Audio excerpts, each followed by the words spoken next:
Guys, welcome to our YouTube channel WC coding mentor. आज हम लोग सी ट्यूटोरियल के सीरीज में सी ऑपरेटर के बारे में पढ़ेंगे। ठीक है, what is operator in C and how it works and what is the importance of C, importance of operator in C. ठीक है, तो लेट्स बिगिन द टॉपिक। तो फर्स्ट मैंने ये सारा जो मैं सीरीज स्टार्ट किया हूँ उसमें मैं अपने हैंड रिटन नोट्स से पढ़ा रहा हूँ। ये सारा चीज़ मैं अपने लैंग्वेज में लिखा हूँ और उसी नोट से मैं आपको पढ़ा रहा हूँ।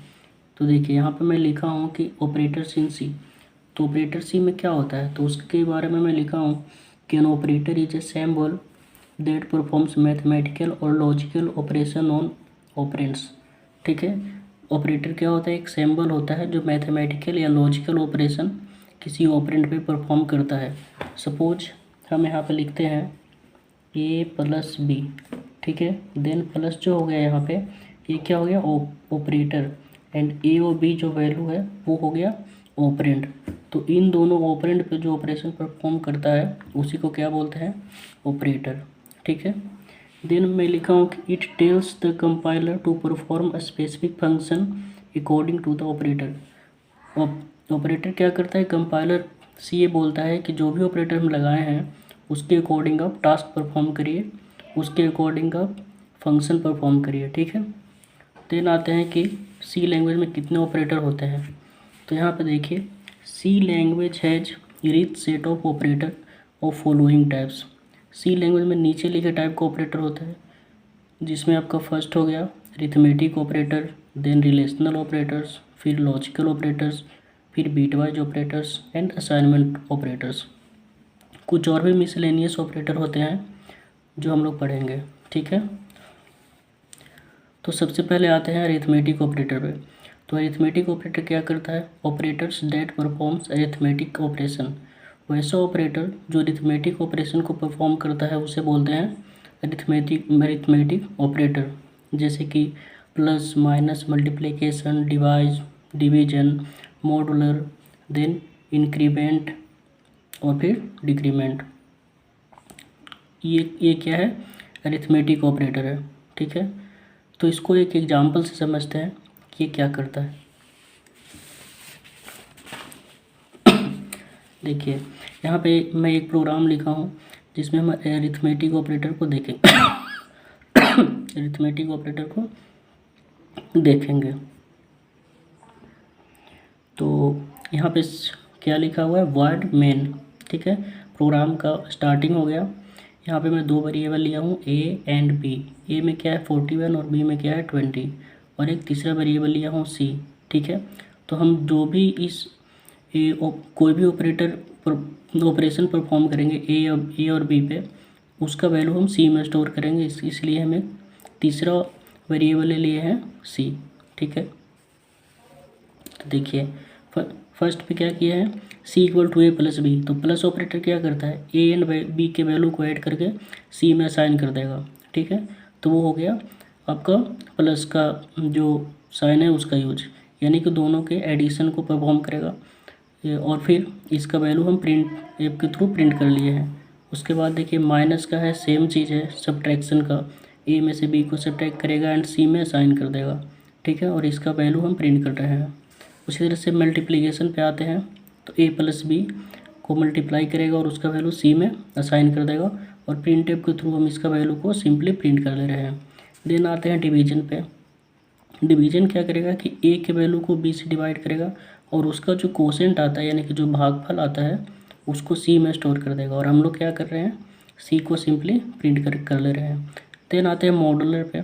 तो ए मॉडुलर बी का मतलब होता है कि ए को बी डिवाइड करेगा और उसका जो रिमाइंडर रहेगा यानी कि जो शेष जिसको हिंदी में बोलते हैं रिमाइंडर, उसको सी में स्टोर कर देगा, और सिंपली हम लोग क्या कर रहे हैं, रिमाइंडर को यहाँ पे प्रिंट कर रहे हैं।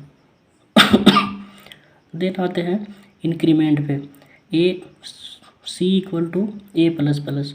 इसका मतलब यही है कि सबसे पहले क्या करेगा, ए का वैल्यू सी में असाइन कर देगा और देन ए को एक वैल्यू से इंक्रीमेंट कर देगा। यहाँ पे देखिए कमेंट में मैं लिखा ही हूँ कि फर्स्ट असाइन देन इंक्रीमेंट। सबसे पहले वैल्यू को इंक्रीज कर देगा, सबसे पहले वैल्यू को असाइन कर देगा और असाइन करने के बाद फिर ए को इंक्रीज कर देगा। ठीक है, तो देखिए यहाँ पे क्या होगा कि सी में कितना वैल्यू था, सॉरी ए में कितना वैल्यू था, ए में देखिए यहाँ वैल्यू था आपका ये 41, ठीक है। तो सबसे पहले क्या करेगा कि सी में 41 को डाल देगा, यानी कि असाइन कर देगा, और असाइन करने के बाद देखिए यहाँ पे सी के वैल्यू को प्रिंट कर देगा, और इसके बाद क्या करेगा, ए को क्या करेगा, प्लस प्लस कर देगा, यानी कि 41 में एक इंक्रीज कर देगा तो हो जाएगा 42। फिर नेक्स्ट पे यहाँ पे आते हैं, तो ए को सबसे पहले असाइन कर देगा सी में, ठीक है। तो ए में यहाँ पे इंक्रीमेंट हो गया, कितना हुआ था 42, तो सी में कितना आ जाएगा 42, उस 42 को प्रिंट कर लेगा, और प्रिंट करने के बाद आपका यहाँ पे ए माइनस माइनस यानी कि ए को 1 डिक्रीमेंट कर देगा, फर्स्ट असाइन देन डिक्रीमेंट, इसका मतलब यही होता है, सबसे पहले असाइनमेंट का ऑपरेशन होता है और देन डिक्रीमेंट या इंक्रीमेंट उसका ऑपरेशन होता है। तो यहाँ पे सी में कितना वैल्यू हो जाएगा 42, क्योंकि ए प्लस प्लस से यहाँ पे 42 हो गया था, ठीक है। और यहाँ पे ए माइनस माइनस करेगा तो असाइनमेंट होने के बाद ए 41 होगा, तो उसके बाद कुछ है नहीं, ठीक है। तो इसका आउटपुट देखिए यही होगा, जो एडिशन करेगा तो ऐड करके इतना, सब्ट्रैक्शन करके इतना, मल्टीप्लिकेशन पे इतना, डिवीजन पे इतना, रिमाइंडर पे इतना, और इंक्रीमेंट पे देखिए 41, क्योंकि पहले असाइन कर दिया था। इंक्रीमेंट पहले क्या करता है, असाइन कर देता है, तो असाइन किया था 41 ही, तो 41 प्रिंट कर दिया, और देन नेक्स्ट में क्या था, इंक्रीमेंट करके और 42 असाइन किया था डिक्रीमेंट वाले में, तो 42 यहाँ पे इसका आउटपुट हो गया, और बाद में ये 42 से फिर 41 कर दिया होगा, तो उसका कोई आगे प्रिंटिंग स्टेटमेंट नहीं है। तो ये है हमारा सी का अरिथमेटिक ऑपरेटर, जिसका यूज हम लोग प्रोग्राम में करते हैं, ठीक है। नेक्स्ट ऑपरेटर जो है वो ऑपरेटर जो है वो रिलेशनल ऑपरेटर्स, ठीक है। तो उसके बारे में लिखा हुआ है, it is use to check condition and according to that returns true and false. ये क्या करता है, कंडीशन को चेक करता है, and according to the condition it returns true and false, ठीक है। तो और इसका भी डिफरेंट टाइप होता है, जिसमें फर्स्ट आपका है इक्वल टू ऑपरेटर।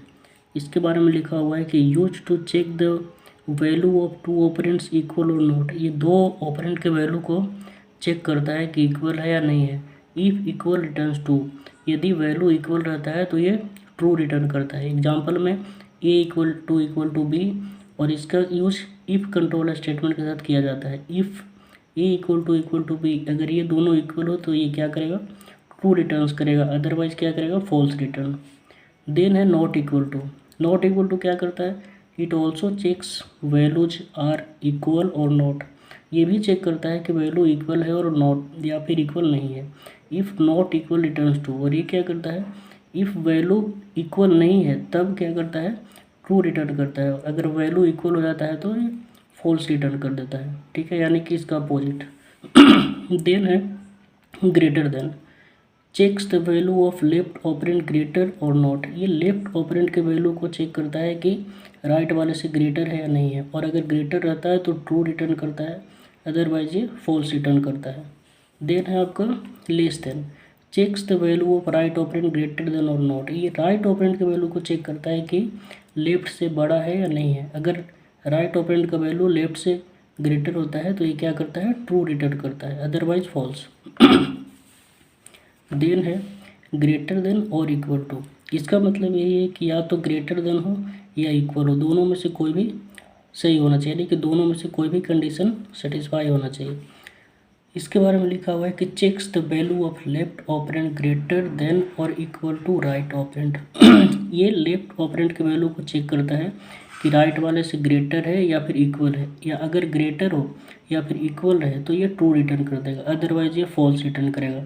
यानी कि इन दोनों में से अगर बी का, यहाँ पे ए का वैल्यू अगर बी से बड़ा है तो भी ट्रू रिटर्न करेगा, और ए का वैल्यू अगर बी के बराबर है तो भी रिटर्न ट्रू करेगा, ठीक है, अदरवाइज ये फॉल्स करेगा। नेक्स्ट क्या है, लेस देन और equal to, checks the value of right operand is greater than और इक्वल टू लेफ्ट ऑपरेंट। ये क्या करता है, राइट ऑपरेंट के वैल्यू को चेक करता है कि लेफ्ट ऑपरेंट के वैल्यू से ग्रेटर है और इक्वल है या नहीं। अगर ऐसा होता है, या तो ग्रेटर होता है या फिर इक्वल होता है, तो ये क्या करेगा, ट्रू रिटर्न करेगा, अदरवाइज क्या करेगा, फॉल्स रिटर्न करता है। एग्जाम्पल से यहाँ पे समझते हैं, ए इक्वल टू 5 है, बी इक्वल टू 10 है, then A equal to B false return करेगा क्योंकि ए और बी इक्वल नहीं है। A not equal to B true return करेगा क्योंकि ए और बी इक्वल नहीं है। ए ग्रेटर देन और इक्वल टू फॉल्स रिटर्न करेगा क्योंकि ए क्या है, बी से ग्रेटर नहीं है। A less than B true return करेगा क्योंकि ए बी जो है सच में ए से ग्रेटर है, then A greater than equal to false return करेगा, क्योंकि ए ना तो बी से बड़ा है ना ही बी के बराबर है। Then A less than equal to B क्या करेगा, ट्रू रिटर्न करेगा, क्योंकि ए यहाँ पे बी से लेस देन है तो यहाँ पे ट्रू रिटर्न करेगा। ठीक है, तो ये था हमारा रिलेशनल ऑपरेटर, जिसको आशा करते हैं कि आप लोग को समझ में आ गया होगा। ऐसे ही वीडियो के लिए चैनल को सब्सक्राइब करिए और वीडियो को लाइक करिए। थैंक यू, मिलते हैं नेक्स्ट वीडियो में।